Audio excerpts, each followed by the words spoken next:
తూర్పుగోదావరి జిల్లా అనపర్తి అసెంబ్లీ నియోజకవర్గం నుంచి భాజపా అభ్యర్థిగా నల్లమిల్లి రామకృష్ణారెడ్డి పోటీ దాదాపు ఖరారైంది. రేపట్లోగా అధికారికంగా ప్రకటన వెలువడనుంది.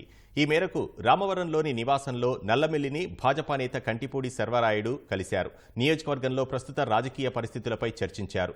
అనపర్తి అసెంబ్లీ ఎన్డీఏ అభ్యర్థిగా రామకృష్ణారెడ్డి పోటీ చేయడం ఖాయమని, ఆయనకు సంపూర్ణ మద్దతిస్తామని కంటిపూడి స్పష్టం చేశారు. అనపర్తిలో జరుగుతున్న పరిణామాలపై చంద్రబాబుతో మాట్లాడానని, అధినేత నిర్ణయమే శిరోధార్యమని నల్లమిల్లి తెలిపారు. మరి ఈరోజు పెద్దలు కంటిపూడి శర్వరాయుడు గారు రావడం జరిగింది. నేను గెలవాలని ఆకాంక్షించడం జరిగింది.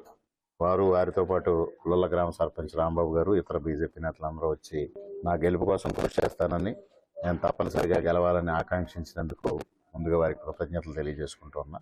20 రోజులుగా జరుగుతున్న సందిగ్ధ పరిస్థితుల్లో నిన్నటి రాత్రి కూడా చంద్రబాబు నాయుడు గారు నాతో మాట్లాడడం జరిగింది. జరుగుతున్న పరిణామాలు, ఉన్న పరిస్థితులు అన్నీ వారు విశ్లేషించడం జరిగింది. నేను వారికి ఒకటే చెప్పా, మీ నిర్ణయం నాకు శిరోధార్యం. మీరు ఏ నిర్ణయం తీసుకున్నా మీ నిర్ణయం ప్రకారం నేను నడుచుకుంటా. నేను తెలుగుదేశం పార్టీకి ఆనాడు అన్న నందమూరి తారక రామారావు పార్టీ పెట్టిన నాటి నుంచి మా తండ్రి గారు వ్యవస్థాపక సభ్యులుగా ఉన్నారు. 42 సంవత్సరాలుగా తెలుగుదేశం పార్టీతో ఉన్నాం. తెలుగుదేశం పార్టీ మాట జవదాటిన మనుషులు. మీరు ఉన్న రాజకీయ పరిస్థితుల్లో మీరు ఏ విధమైన నిర్ణయం తీసుకున్నా మీ నిర్ణయం ప్రకారంగా నేను నడుచుకుంటామని వారికి హామీ ఇవ్వడం జరిగింది.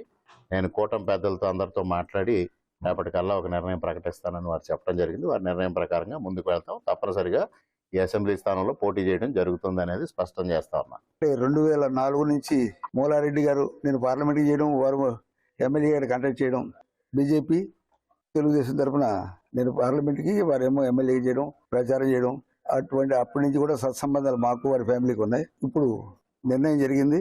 ఈ నిర్ణయానికి ఫుల్గా నేను, నా తరఫున పార్టీ కూడా వారికి వెన్నుముకగా నుండి ప్రచారంలో పాల్గొంటామని, అలాగే వీరి గ్యారంటీగా ఇక్కడ అనపర్తి నుంచి నెగ్గించే విధంగా మన కూటమి ఓటర్లందరూ కూడా సపోర్ట్ చేయాలని, అటు భాజపా, తెలుగుదేశం, జనసేన ముగ్గురు కూడా 3 పార్టీల తాలూకు వాళ్ళు కూడా కష్టపడి శ్రమించి చాలా సంతోషం. ఇప్పటికైనా ఒక విధంగా కంక్లూడ్ అయింది.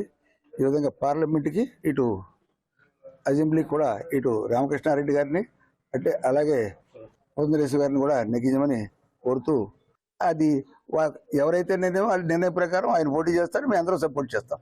కూటమి నిర్ణయానికి శిరోధార్యం.